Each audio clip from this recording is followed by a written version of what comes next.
sampai tahun 2021, Direktur Pelayanan Medik Rumah Sakit Bina Kasih pada tahun 2022 sampai saat ini. Dan sekarang aktif sebagai staf pengajar pada Fakultas Kedokteran Universitas Muhammadiyah Sumatera Utara mulai dari tahun 2014 sampai saat ini. Demikianlah kurikulum vitae moderator kepada Dr. Ryan Asri, dipersilahkan. Baik, terima kasih Dr. Andika Aribi.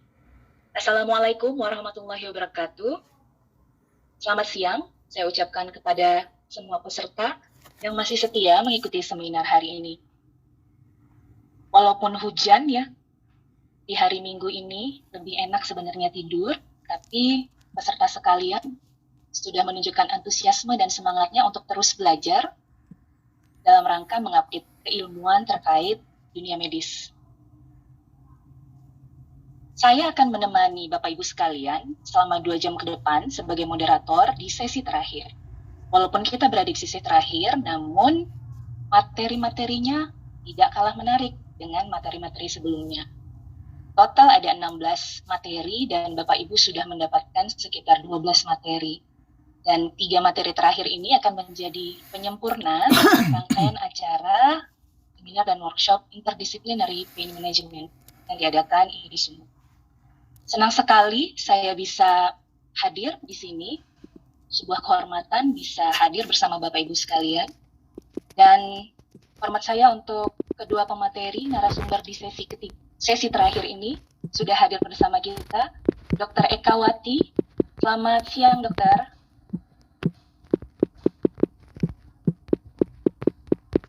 Dan ya, Dokter, bisa suaranya belum terdengar. Selamat siang. Dan ada pemateri berikutnya, narasumber kita, Ibu Sumiaryani. Juga sudah hadir lebih awal ya, Ibu. Baik. Di sesi ini terdapat 3 topik. Yang pertama, pelayanan nyeri di praktik layanan primer. Yang kedua, hipnoterapi pada persalinan normal. Dan yang terakhir, penata laksanaan nyeri pada kasus dental anak sehari-hari. Jadi, materi ini menyempurnakan rangkaian acara materi terkait pain management. Kita akan masuki sesi pertama, yaitu pelayanan nyeri di praktik pelayanan primer. Di sesi ini, materi ini akan mengantarkan Bapak Ibu untuk kembali mengingat peran sebagai dokter di pelayanan primer yang merupakan lini pertama yang tentu saja akan sering menerima pasien dengan keluhan utama nyeri. Saya yakin Bapak Ibu yang berpraktik sangat sering mendapati keluhan pasien dengan nyeri. Nah, kita akan coba kaitkan hal itu dengan aspek manajemennya. Sebelum kita masuki sesi, kita bacakan dulu kurikulum vitae pemateri kita, yaitu Dr. Eka Wati.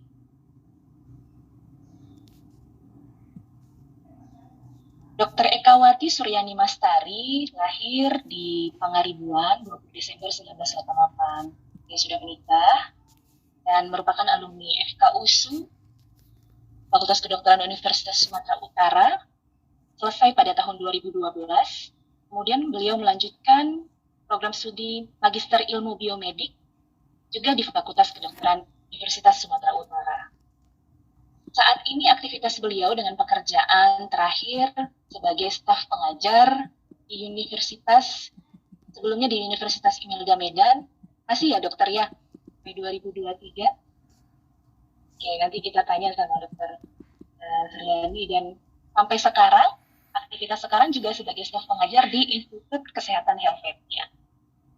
Juga riwayat pelatihan beliau, simposium dan workshop aging.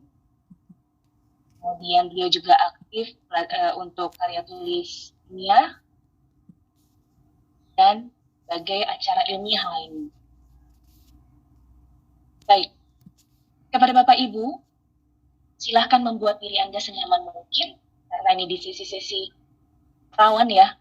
Jadi kalau biasanya hari Minggunya ditemani secangkir kopi, silahkan monggo ditemukan kopinya. Kalau perlu ditemani snack, ada ubi goreng, ada donat, silahkan.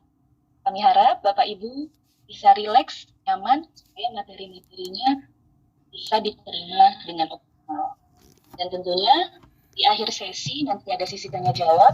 Silahkan Bapak Ibu dapat menuliskan pertanyaan di kolom chat, atau kalaupun mau langsung ke moderator, itu moderator silahkan.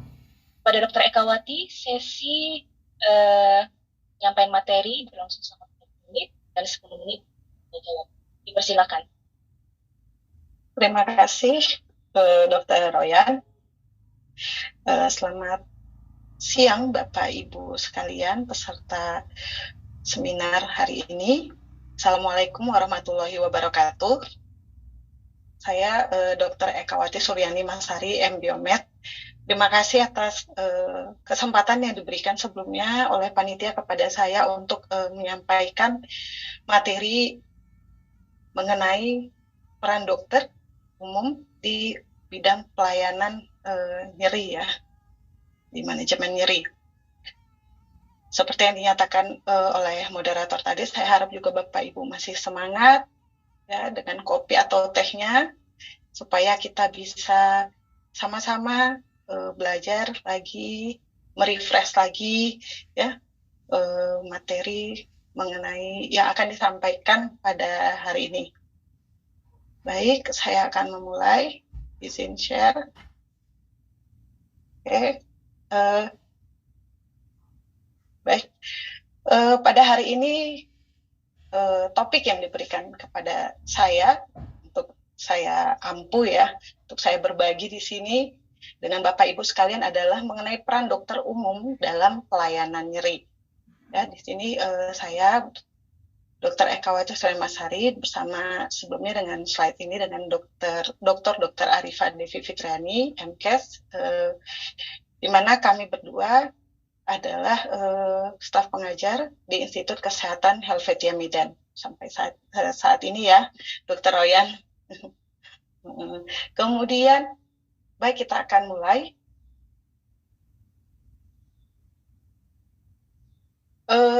Kita mulai dari kenapa nyeri ini menjadi sesuatu yang penting.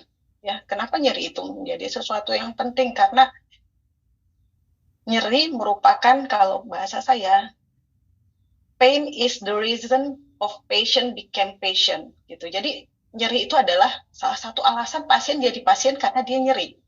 Segitu pentingnya nyeri ini bagi di pelayanan kesehatan. Penting bagaimana? Penting untuk kita tahu bahwa dia datang karena dia sakit. Gitu. Dia datang karena dia sakit. Dan disebutkan bahwa 75% pasien itu datang ke emergency department atau unit gawat darurat itu karena keluhan utama nyeri. Itu segitu pentingnya. Kemudian juga bahwa secara umum masalah kesehatan yang paling banyak dikeluhkan itu ranking 3-nya nyeri.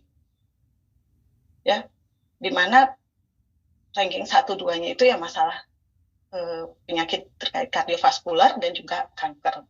Jadi kardiovaskular, kanker, dan kemudian selanjutnya adalah nyeri. Nah, pasien-pasien yang menderita nyeri ini sekitar 40% dari populasi dunia. Bisa dilihat di sini bahwa 4 dari 10 orang pasien itu merasakan, populasi itu merasakan nyeri. Baik nyerinya itu yang dikeluhkan ke pelayanan kesehatan ataupun yang memang mereka simpan sendiri. Gitu. Kenapa saya bilang disimpan sendiri? Karena ada rasa kadang pasien itu reluctant, dia enggan untuk berobat, untuk memeriksakan kesehatannya, memeriksakan kondisinya, bahkan ke fasilitas pelayanan tingkat pertama terdekat di lingkungan rumahnya, lebih sering ditahan sendiri atau minum obat sendiri gitu, beli obat di tempat terdekat, katakanlah warung atau minimarket mungkin. Tapi kenyataannya ternyata 40% populasi itu merasakan nyeri. Ya, nyeri yang dimaksud adalah nyeri kronis. Nah, bagaimana peran dokter umum di sini? bahwa dokter umum sudah kita ketahui adalah dokter yang bertugas merawat kondisi medis yang umum dan bertugas merujuk ke pelayanan spesialisasi atau dokter spesialis jika diperlukan. Jadi lini pertamanya dokter umum, kita sudah sama-sama tahu mengenai hal ini, di mana tugasnya adalah pencegahan, penegakan diagnosis, penanganan awal, dan kalau memang dia itu pada masalah-masalah terkait kompetensi 4, maka dia akan melakukan pelayanan secara mandiri sampai dengan tuntas. Dan untuk kasus tertentu yang memang tidak kompetensi 4-nya tidak sepenuhnya itu menjadi kompetensi dokter umum, akan dilakukan rujukan ke dokter spesialis. Ya, ini sebagaimana bertolak dari standar kompetensi dokter Indonesia tahun 2012. Nah, jika kita buka SKDI 2012, itu ada 27 terminologi nyeri pada SKDI 2012. Dimulai dari, contohnya di sini ada nyeri kepala, kemudian juga ada refer pain, ya, di sini sudah diterangkan kompetensinya, di mana kalau kompetensi 3A berarti untuk kasus-kasus bukan gawat darurat, 3B untuk gawat darurat, dan untuk yang kompetensi 4 ini dokter umum harus bisa melakukan dari mulai diagnosa, penegakan diagnosa, tata laksana secara mandiri dan tuntas, gitu. Nah, kemudian banyak sekali jika kita buka lagi si SKDI 2012 ini, banyak sekali penilaian-penilaian nyeri yang menjadi kompetensi 4 dari dokter umum. Artinya memang harus sudah cakap, sudah harus terampil, sudah harus bisa dilakukan oleh dokter umum. Karena itu akan menjadi bahan utama untuk bisa mengetahui dengan jelas asal muasal nyerinya, kemudian juga mengetahui bagaimana pemberian terapi yang tepat. Ya.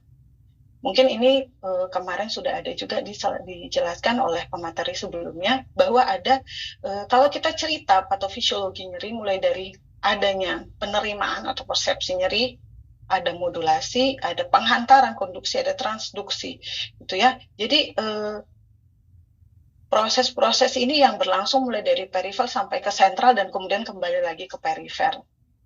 Seperti itu mungkin sudah dijelaskan sebelumnya. Nah, kemudian juga bahwa ada masalah di mana ketika acute pain-nya atau nyeri akutnya tidak tertangani dengan baik, maka nyeri ini akan terakumulasi, prosesnya akan berlangsung terus-menerus dan menjadi chronic pain. Ya. Di mana kalau acute pain-nya karena inflamasi atau peradangan atau akibat ada satu tindakan bedah, maka pada akhirnya akan terjadi structural remodeling yang menyebabkan terjadinya nyeri kronis. Di mana di sini sudah ada namanya neuroplastisitas daripada sistem saraf pusat yang menyebabkan hiperaktivitas daripada susunan saraf di susunan saraf pusat yang akan menyebabkan terjadinya nyeri. Nah, tentu kalau ditanya GP di mana, GP itu ya mulai dari pengenalan nyerinya, jadi ini utamanya.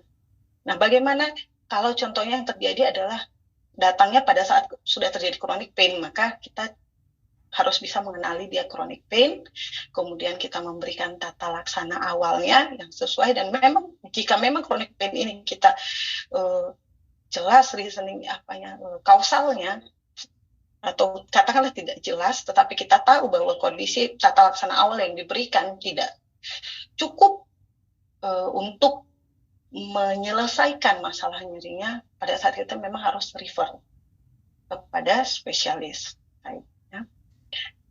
Satu hal yang sangat penting bahwa ada konsekuensinya apabila nyeri ini tidak tertangani.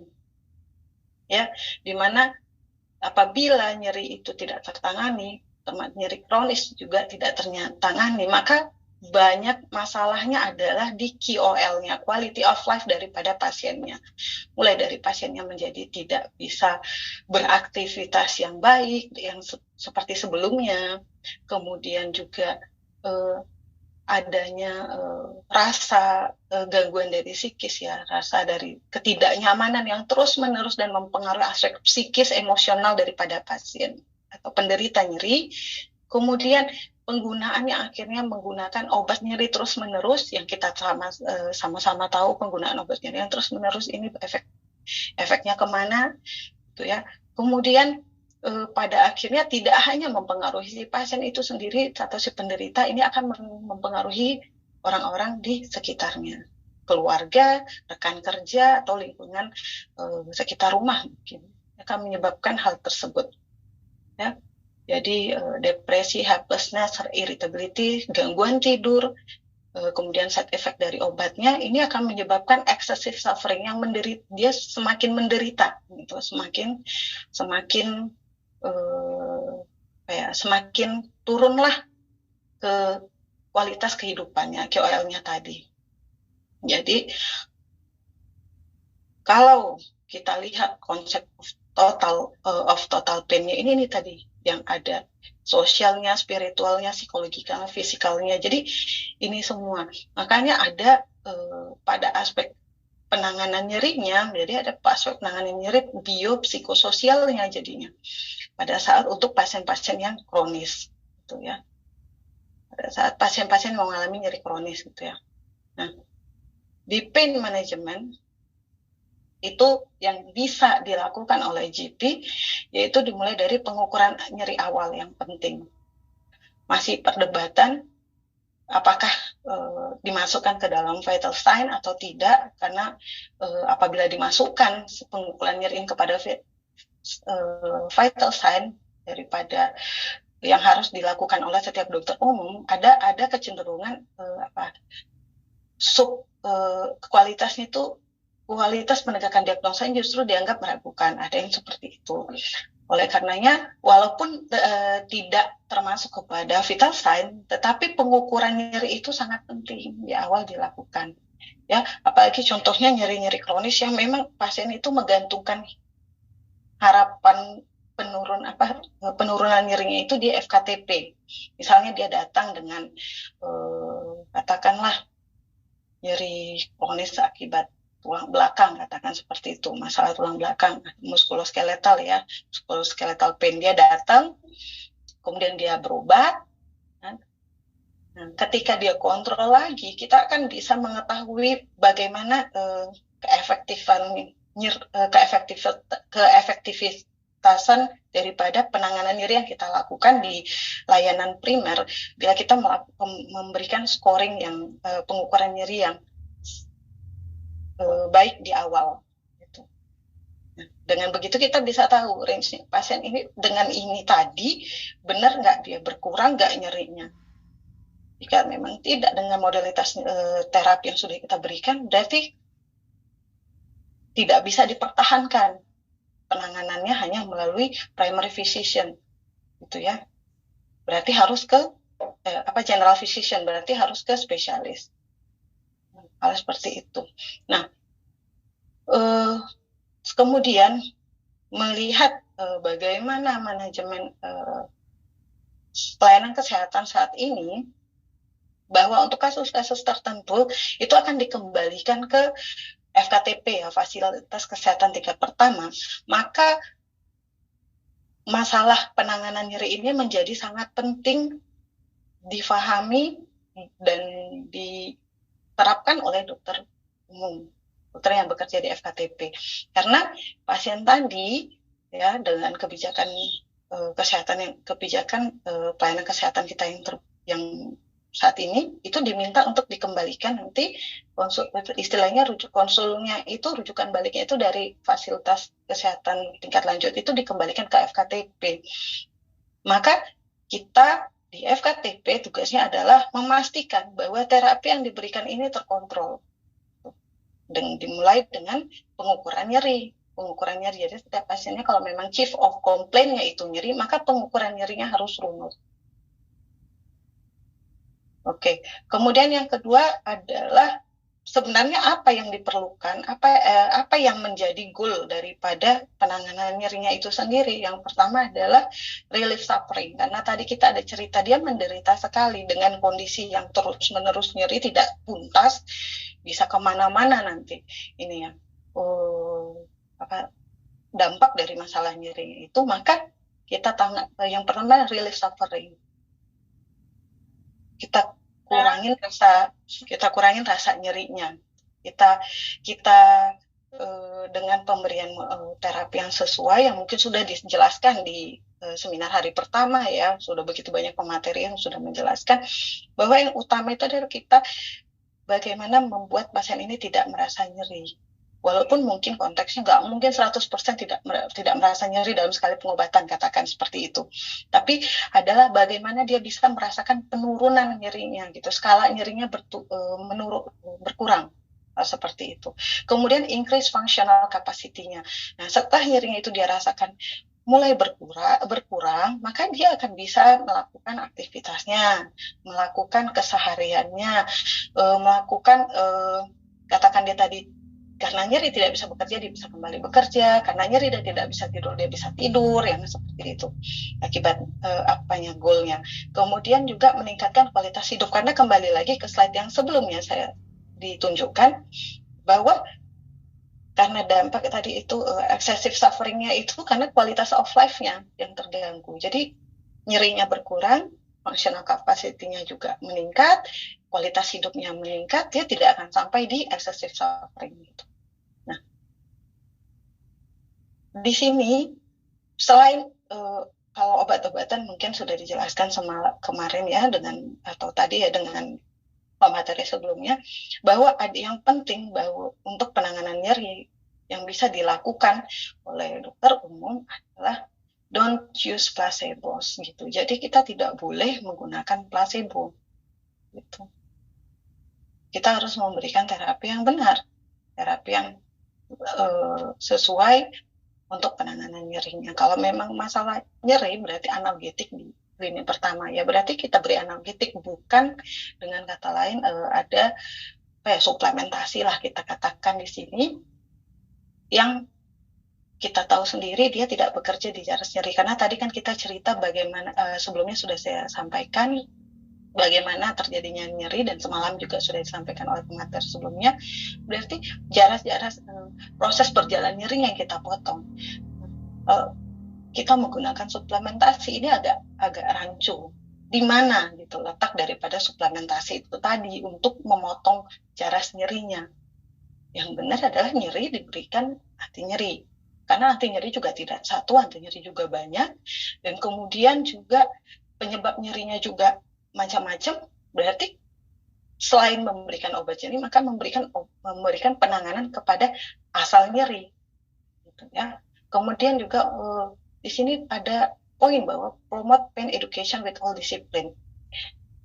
Bahwa nyeri ini kita harus berani mengedukasi pasien.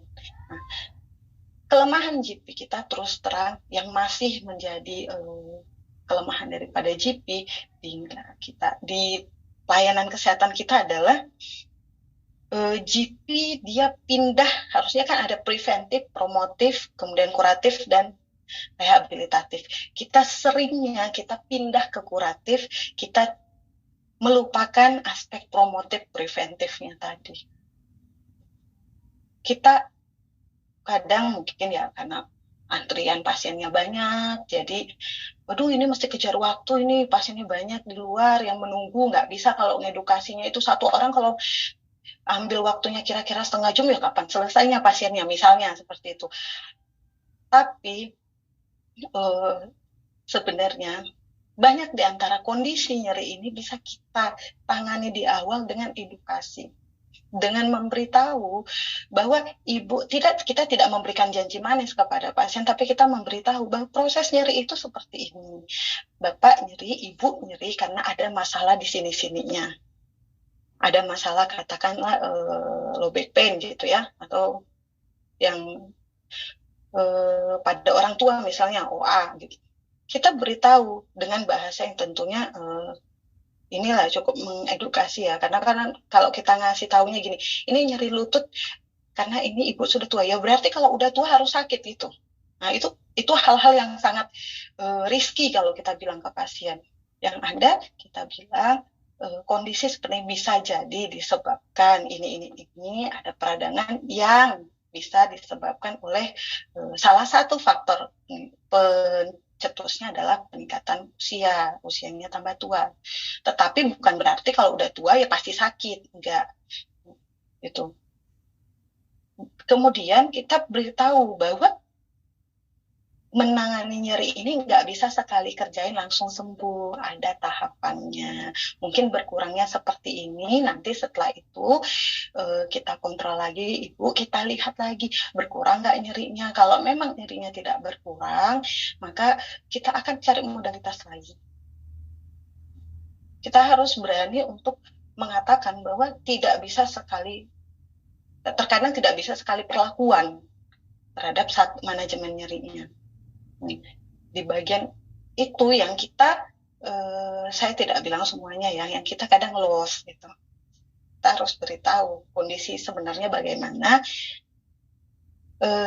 plan of terapinya bagaimana. Dengan demikian pasiennya tidak 100%, karena kadang-kadang datang itu udah kondisinya kan nyeri, terutama nyeri kronis. Dia datang itu dengan 50% hopeless, nih kok sakit denyut terus lah kaki saya ini. Yang seperti itu ya, terutama pasien-pasien tua yang memang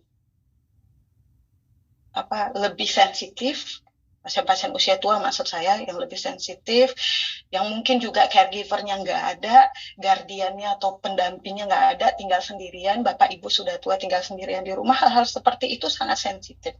Karena kita bisa lihat tadi di lingkaran, di total pain tadi ada psikologikalnya juga, itu ada sosialnya juga. Hal-hal seperti ini juga menjadi peran kita dokter umum di pelayanan primer. Contohnya yang datang pasien, maka kita harus bisa mengedukasi caregiver-nya, orang yang tinggal bersama si pasien ini. Kalau ibu seperti ini, dibuat begini. Kalau bapak seperti ini, dibuat begini. Edukasi tersebut juga harus kita sampaikan kepada orang di sebelahnya, kepada orang yang tinggal bersama pasien ini. Karena kadang-kadang ya kita prakteknya itu tidak menyampaikan itu kepada orang yang ini keluarganya, pendampingnya, nggak kita sampaikan. Akibatnya ketika di rumah ya si ibunya belum minum sendiri obatnya. Hal-hal tadi itu tidak diperhatikan dengan seksama. Ya, ini salah satunya ya belajar dari pengalaman ya Bapak Ibu sekalian gitu ya, karena kita juga di Helvetia sedang gencar-gencarnya mengkaji mengenai penyakit-penyakit kronis lansia yang juga ini masalahnya di salah satunya pain, chronic pain pada orang tua gitu, pada lansia. Makanya tadi saya sampaikan seperti itu. Maaf. Apa saja ini tadi? Apa saja komponen agar pelayanannya, contohnya katakanlah pelayanan nyeri di rumah sakit itu berjalan dengan baik gitu ya. Selain daripada faktor pasiennya itu tadi, bagaimana sebenarnya faktor pasiennya ini adalah yang tadi yang harus kita hilangkan, itu ada relaktansi atau keengganan seseorang untuk berobat, untuk menyebutkan rasa nyerinya. Ya, banyak orang sakit ditahan-tahan, udah sakit kali gitu kalau bahasa orang Medan ya kan. Kalau udah sakit kali baru dia berobat. Sebelumnya dia udah berbulan-bulan minum obat dari warung. Hal seperti ini itu sangat menyulitkan karena ketika mungkin masalahnya masih acute pain tapi sudah menjadi chronic pain, bahkan mungkin udah suffering dia, baru dia datang ke pelayanan kesehatan. Kemudian yang kedua adalah rumah sakit. Untuk ya kalau ini pelayanan rumah sakit ya, bagaimana. Kemudian yang ketiga adalah tenaga kesehatan. Jadi ada tiga poin yang dimana 3 poin ini yang terlibat di dalam pelayanan kesehatan pastinya ya. Jadi kalau kita cerita pasien itu, kita tidak hanya cerita pasiennya tapi cerita keluarga, kita cerita caregiver-nya, guardian-nya, pendampingnya, yang menjagainnya, susternya, katakanlah seperti itu.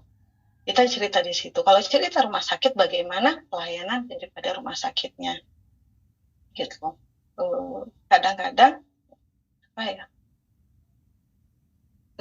nyeri ini harus bisa dikenali dengan sangat baik oleh seluruh tenaga kesehatan, tidak hanya dokter, tapi juga tenaga kesehatan yang lain, supaya mendapatkan pelayanan nyeri yang komprehensif di fasilitas kesehatan. Kemudian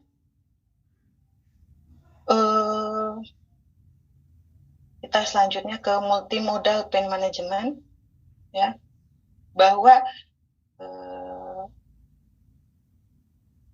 ini saya buka aja semua Ya, ada 70%, hampir 70% nyeri itu bisa ditangani obat-obat saja tanpa perlu tindakan intervensi, ya, hampir 70%. Di mana setelah kombinasi mungkin mulai dari satu jenis analgetik, kemudian ada kombinasinya, ada ininya, 2 atau 3, kemudian juga menelusuri kausalnya, seperti itu dilaksanakan dengan pemberian, ditangani dengan pemberian obat-obatan. Nah, selanjutnya adalah intervensi. Jika memang perlu tindakan intervensi, kita katakan di sini untuk menangani nyeri dan sumber nyerinya apabila dirasakan atau sesuai keilmuan daripada spesialis, nggak bisa cuma dikasih obat saja, maka harus dilakukan intervensi. Kemudian juga psikologis, bisa dengan hipnoterapi, dan juga untuk kasus-kasus nyeri tertentu ya lifestyle-nya juga harus dirubah. Ya, lifestyle-nya harus dirubah. Kemudian masas cukup membantu. Ini pengobatan alternatif di mana masas ataupun akupuntur dia ada tempatnya di sini. Jadi dia bisa menjadi penambahan terhadap penanganan farmakologinya. Kemudian yang terakhir adalah rehabilitasi. Ya. Jadi penanganan nyeri ini sebenarnya multimodal. Jadi banyak pihak, banyak penanganan yang bisa dilakukan terhadap penanganan nyeri, mulai dari pemberian obat-obatan, intervensi, kemudian cara psikologis, kemudian berubah gaya hidup, alternatif medicine, dan physical rehab. Nah, kalau ditanya peran GP di sebelah mananya, gitu. Peran GP ada di sebelah sini, ya, farmakoterapi. GP juga boleh banyak yang mempelajari hipnoterapi. Kemudian GP juga berperan di lifestyle change. Jadi kalau masalahnya adalah nyeri-nyeri kronis karena tulang belakang, katakan seperti itu, maka akan diajarin bagaimana sebenarnya posisi tubuh yang benar. Itu juga termasuk ke dalam lifestyle change, dan itu edukasinya tidak hanya oleh spesialis, edukasinya bisa dikerjakan oleh dokter umum, ya. Kemudian masas itu juga masih bisa menjadi ranah dokter umum. Masas di sini ya tentu masas yang sudah bersertifikat, ya, sudah mempelajari betul-betul, atau teman-teman dokter umum yang sudah mempelajari akupuntur. Ada tempatnya gitu. Jadi kalau difikirkan bahwa role-nya dokter umum lumayan banyak, ya, Bapak Ibu sekalian, mulai dari obat-obatan, hipnoterapi, lifestyle change, juga dengan alternatif medicine. Jadi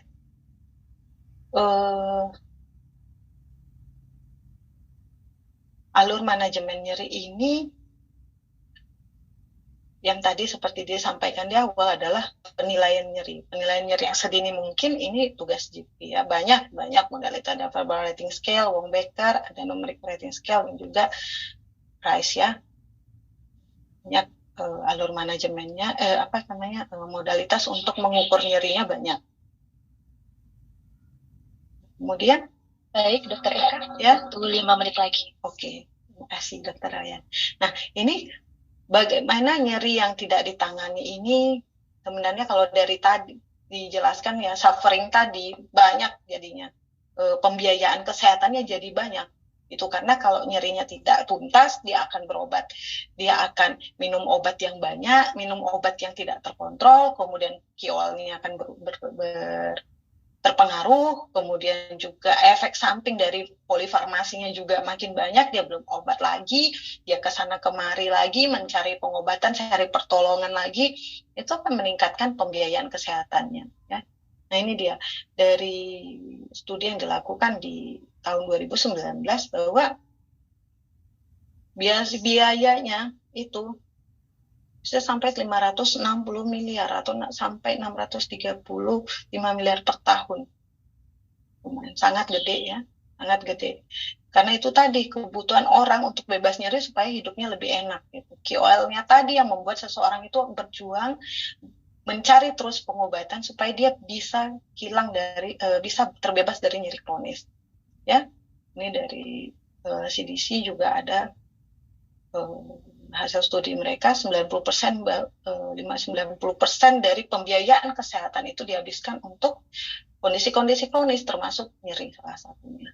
Ya, jadi ini yang paling penting adalah ini tadi makanya bolak-balik kita jelasin di sini promotif, preventif, rehabilitatif karena kadang-kadang kita lupa kita langsung larinya kemana ke kuratifnya gitu. Padahal kita itu sebenarnya garda terdepan buat menemukan sedini mungkin kasus nyeri akut dan kronik, terapi awal.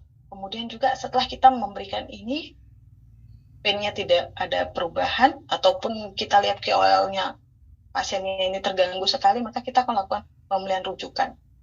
Dan sesuai yang saya katakan tadi, kebijakan pelayanan kesehatan saat ini dikembalikan dari FKRTL itu dikembalikan ke FKTP. Makanya dokter umum yang ada di FKTP itu memantau pemberian terapi pada pasien-pasien nyeri. Karena mereka akan diberikan rujukan untuk bekerja rujukan dari FKRTL ke FKTP untuk konsulnya di FKTP, rutin berobatnya, kontrolnya ya bahasanya sekarang kontrolnya itu di mana di FKTP. Makanya itu menjadi rule-nya dokter umum sekali.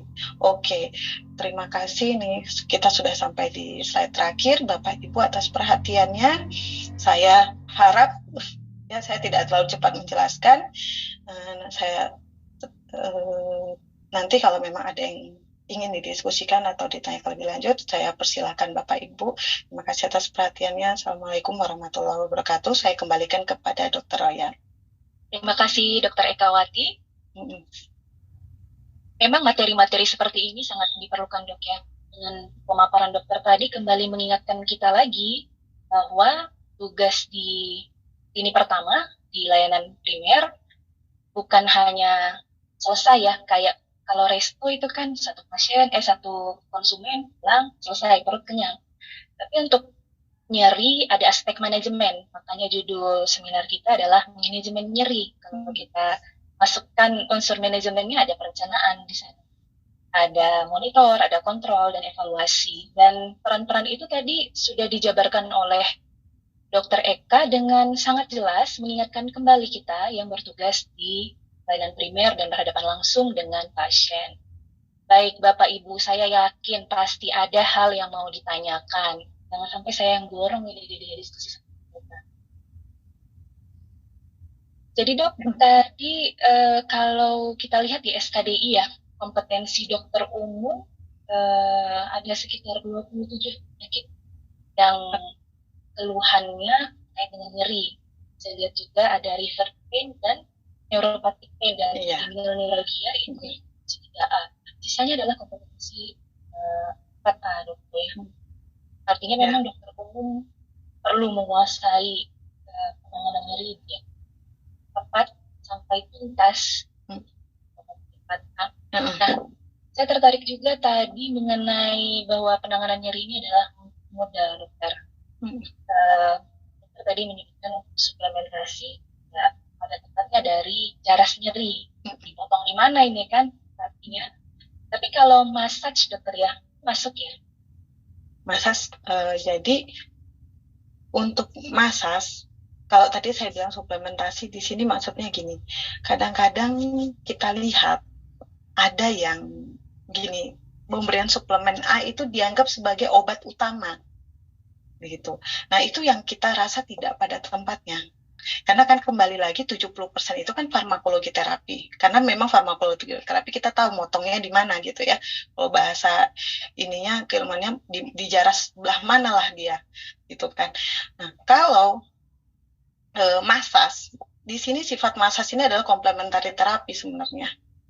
Ya, komplementari terapi karena banyak beberapa penelitian dia ini berhubungan dengan massage ini berhubungan dengan agen-agen proinflamatorinya yang berkurang. Makanya massage jadi ada tempatnya.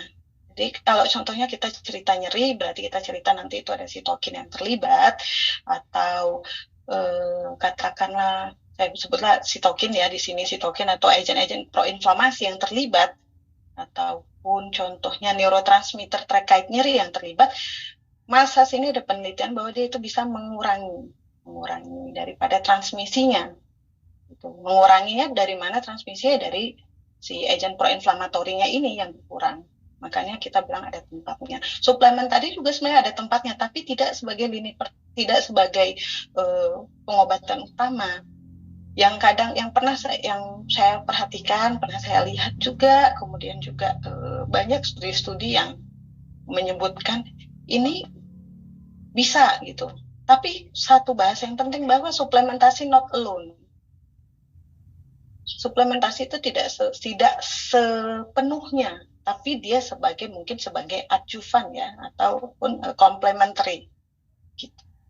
Kalau massage pun sebenarnya complementary, makanya kita cerita tadi multimodal, itu Dokter Royan. Dokter, sudah mulai panas ini. Ada banyak masuk pertanyaan dari Dokter Asmin Lubis. Selamat siang, Dokter. Setahu saya, jika fast tetap besar di atas 4, kita harus konsul ke spesialis. Mohon komentar terkait tersebut. Iya, Dok. Oke, terima kasih Dokter. Yang nanya guru kita ya kan, Dokter Royan, jantungan langsung. Oke, nah di sini memang saya tidak sebutkan kapan sih ini nyerinya, kapan sih di refernya, memang saya tidak sebutkan karena saya berlandas kepada SKDI tadi. Ini tidak semua nyeri itu bisa treatment secara mandiri oleh dokter umum.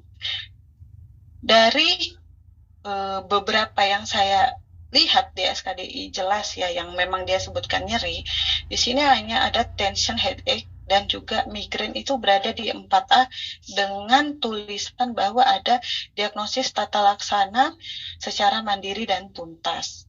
Ya, ini landasannya SKDI. Tetapi kalau yang ditanyakan Dokter Asmin, kalau misalnya fasnya itu lebih dari 4, maka kita akan kembali ke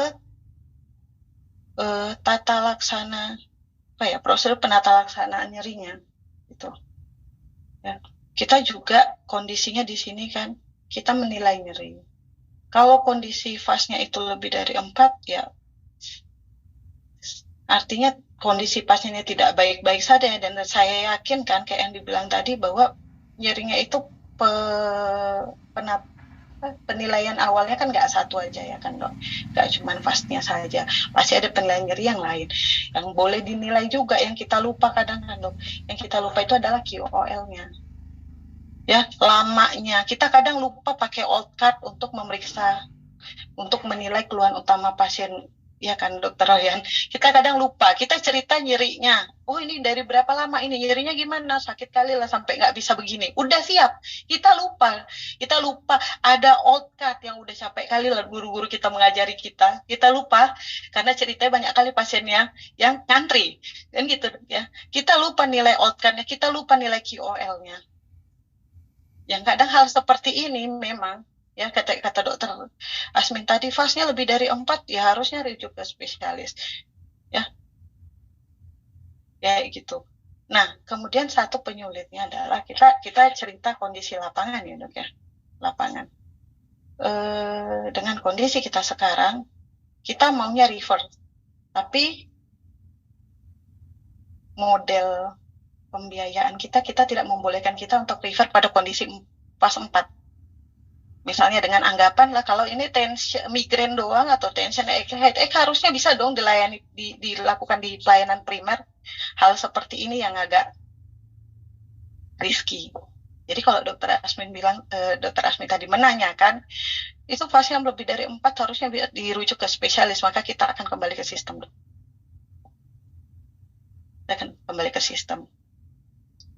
Ya, seperti itu. Saya jawabnya seperti itu, Dokter Royan ya.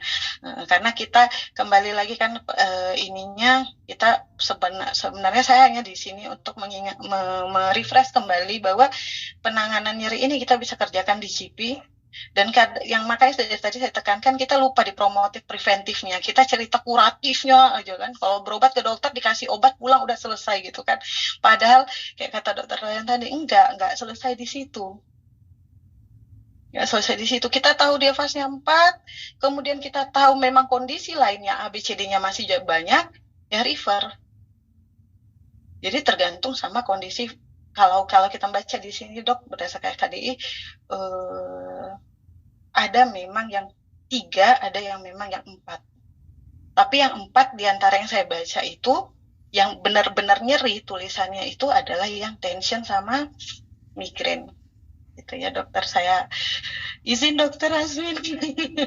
Gitu. Terima kasih dok pertanyaannya. Baik, dokter Asmin. Mudah-mudahan sudah sesuai dok ya jawabannya. Baik, ada lagi pertanyaan dokter terkait dengan lifestyle change. Kira-kira contoh. Oke. Maaf dokter Ryan nggak dengar suaranya saya. Oke. Gimana tadi terkait lifestyle-nya? Iya, ada pertanyaan dari peserta mengenai lifestyle change. Kira-kira untuk multimodal tadi ya, multimodal manajemen terkait dengan lifestyle change, bisa diberikan contoh dokter? Lifestyle change ya. Iya. Jadi kalau kita cerita lifestyle change ini lumayan ini ya. Kita kembali lagi ke nyerinya. Jadi nyeri tadi terjadinya itu kan tidak plek nyeri. Ya, kita bilang pasti ada kausalnya, ada yang mendasari terjadinya nyeri. Maka yang mendasari terjadinya nyerinya inilah yang menjadi target dari lifestyle change-nya ya. Katakanlah nyeri di mana ya? Saya contohkan, katakanlah nyeri di tulang belakang, muskuloskeletal pain-nya yang di low back pain, katakan seperti itu. Lifestyle change-nya adalah mulai dari posisi. Ya, kadang kita ini terjadi pada orang yang kebanyakan duduk, kebanyakan berdiri, gitu ya. Jadi kalau contohnya lifestyle change-nya itu adalah membiasakan untuk, mungkin ini bahasanya dokter-dokter yang di pain management kayaknya.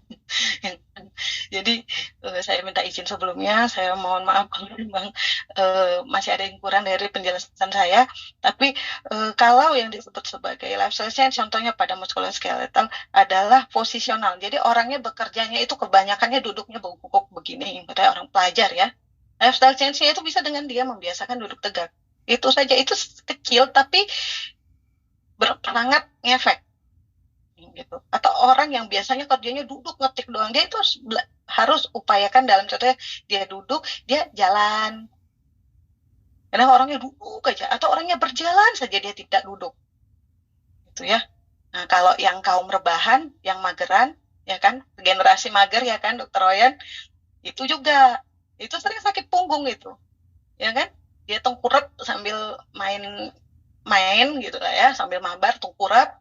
Nah itu nyeri semua, dia nyeri bahu, nyeri tangan, segala macam nyerinya. Nah itu juga lifestyle changes-nya di situ, di posisi. Itulah saya berikan contohnya di posisinya. Kemudian lifestyle change untuk nyeri yang lain, katakan untuk nyerinya anak muda sekarang adalah nyeri ulu hati, nyeri perut. Alias kalau bahasanya anak sekarang sakit lambung ya, sakit lambung. Maka lifestyle-nya itu adalah mulai dengan pengaturan makannya gitu. Maksud saya memberikan contoh multimodalitas ini adalah supaya kita tidak lupa bahwa nyeri ini ada kausal. Nyerinya ada kausal. Di mana sebenarnya dalam setiap penanganan penyakit itu lifestyle change ini berperan. Dan ini lifestyle change-nya ini ada di perannya dokter umum. Itu maksud saya tadi memberikan itu. Jadi saya kasih contoh itu ya dari posisi seseorang itu termasuk ke dalam lifestyle change. Habit makannya, habit minumnya, kemudian habit olahraganya, itu lifestyle change. Kita kan kadang ya kan Dokter Ryan, dokternya aja ngomong olahraga 3 kali seminggu, 30 menit jalan santai juga nggak nggak apa-apa gitu ya ke pasien. Tapi kita lupa, kita pun nggak jalan santai 30 menit dalam 3 kali seminggu. Nah, di situ lifestyle change-nya. Mudah-mudahan membantu kepada yang bertanya ya. Terima kasih. Baik dokter, kita juga punya masalah sebenarnya mengenai kalau tadi dokter menyebutkan 70% dari penanganan nyeri itu adalah kuncinya ada di aspek farmakoterapi. Nah, biasanya kalau yang saya perhatikan dulu ya waktu masih bersentuhan sama pasien, sekarang sudah banyak di manajemen saya dengan rumah sakit. Pasien itu kan tidak tuntas nih datang ke dokter, ke klinik layanan primer, lalu tidak tuntas nyerinya, maka dia akan membeli obat sendiri. Costnya di out of pocket nih banyak. Nah, bagaimana tanggapan dokter dengan kondisi pembelian atau akses obat yang di luar resepan, obat-obat nyeri, yang pada akhirnya kalau kita lihat materi-materi sebelumnya dari pemasaran dan materi lain, nyeri ini ya seperti tahu ya, kalau salah dapat membahayakan sistem organ. Nah, bagaimana dok ya? Apakah ada dari dokter juga memperhatikan masalah itu dan ya pendekatan kita seperti apa? Memang benar sih kayak dokter bilang tadi harus banyak edukasi ya. Apa mungkin dengan edukasi bisa mengurangi frekuensi konsumsi obat di luar presepan dan out of pocket biayanya. Dokter. Oke, terima kasih dok. Menarik sekali pertanyaannya dan memang ini kesulitan kita di lapangan. Datang orang, pasiennya datang berobat, kita kasih obat ini, dia bilang, obatnya cuma 1 macam atau obatnya cuma 2 macam, diminum sekali nggak ada kurangnya. Nah, makanya saya katakan tadi yang edukasi. Di edukasi kita kadang lupa atau lalai, atau katakan udah lupa atau lalai karena kondisinya juga kayak tadi kan. Jadi satu pasien itu 5 menit tuh gimana gitu, 5 menit kasih tahu, mulai meriksa ya, nanya-nanya, anamnesa, periksa, terus ngedukasi dalam waktu 5 menit itu hal yang impossible ya. Yang benarnya itu sebenarnya 15-30 menit mungkin dia konsultasi di dalam, karena tadi saya sempat baca studi dokter ya, penanganan nyeri itu tidak melulu berdasarkan kepuasan pasien terhadap pelayanan nyeri tidak melulu kepada obatnya, tetapi kepuasannya adalah dia ngerasa nyaman saat dia berkonsultasi. Saya lupa studinya di mana. Ini studi yang dilakukan di tahun 2020 kalau saya tidak salah baca jurnalnya, bahwa sebenarnya saat kita edukasi itu lah dia bisa merasakan ya kan bonding kita ya kan, dokter Ryan, bonding antara dokter ke pasien. Di situ kita bisa merasakan si pasien bisa merasakan bahwa oh ya, saya sudah berkonsultasi dan saya akan mengikuti anjuran, sehingga dia pulang dari tempat pelayanan nggak belok dia ke warung beli lagi obatnya. Karena banyak yang seperti itu dokter Ryan, dia berobat ke fasilitas kesehatan, pulang ya dia belok dulu beli lagi obat yang biasa, karena dia merasa obatnya cuman kok ini cuman 1 macam atau cuman 2 macam gitu ya kan. Yang ini apa menyebabkan kesulitan dari itu tadi polifarmasi sampai dengan cost efektifnya tadi ya kan dok.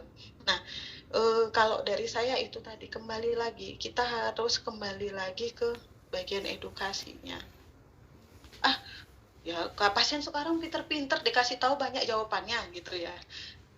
Tapi di situlah peran kita, karena kalau bukan kita yang berperan di situ, siapa lagi? Kita bisa lihat sedikit kasus ke sebelah, ke tetangga kita yang sering pasien kita ini datang ke sana pulangnya bawa obat sekarung. Di sana mereka berhasil meyakinkan, mengedukasi, walaupun yang dikasih adalah katakanlah kadang-kadang suplemen ya, ada obatnya 1, misal suplemennya banyak gitu, Si pasien ngerasa aku kalau berobat di sana enak karena dokternya dengerin aku. Semua cerita dengarkan. Ya kan? Apalagi yang berobat ini mama-mama. Nah, semua didengarkan, keluhan saya semua dengerin. Kalau di sini berobat, tanya, oh ya bu, ini, udah periksanya gini-gini doang. Pulang kasihnya obat, entah ngepet, entah cemana obatnya ini pun kerjanya tak kayak mana pun nggak dikasih tahu. Nah, hal seperti ini menjadi kekurangan. Makanya tadi ada tulisan, ada ini multimodal itu salah satunya adalah kalau saya nggak salah di sini tadi. Nah, kita balikin lagi. Ada psikologikalnya. Makanya itu di situ. Jadi sekedar, Bu, ini minum obatnya 2 kali sehari. Mungkin dalam sekali minum ini nggak langsung sembuh. Karena prosesnya terjadinya sakitnya ini juga lama. Istilahnya 5%, 10%, 15% gitu. Tapi Ibu harus juga begini, tetap melakukan begini dan begini. Hal seperti itu mungkin lebih menenangkan ke pasien. Jadi ketika nyerinya tidak berkurang langsung 100%, dia akan berpikir, oh ya tadi kata dokternya itu pelan-pelan ini kurangnya. Kok nggak kurang nanti seminggu aku balik lagi aja. Dia sudah tahu gitu. Apa yang tadi dikatakan oleh Dr. Royan, perencanaan ya. Jadi kita memberikan perencanaan terapi itu kepada pasien. Jadi pasien ngerti, oh iya saya diobatinnya nggak bisa sekali. Gitu dok. Untuk menghindari yang tadi ya dok. Yang walaupun kalau dibilang ini menjadi lumayan sulit, sangat sulit untuk merubah tabiat masyarakat kita yang sudah terbiasa beli obat di warung. Itu sangat sulit. Nah, tapi bukan berarti tidak bisa ditangani. Begitu ya dokter Ayan, terima kasih. Baik, terima kasih dokter Eka. Sebenarnya masih ada yang mau ditanyakan dokter, tapi waktu sudah habis. Ini terkait nyeri yang tidak bisa ditangani oleh dokter umum. Ya dokter ya, sakit hati dok. Sakit hati ini sepertinya perlu ada seminar lagi khusus ya. Sakit hati, di mana itu peran dokter umum dan tenaga kesehatan dengan pendekatan edukasi. Baik Dokter Eka, terima kasih atas waktunya. Saya yakin Dokter Eka punya banyak kesibukan. Apabila ingin meninggalkan Zoom, dipersilakan. Terima kasih.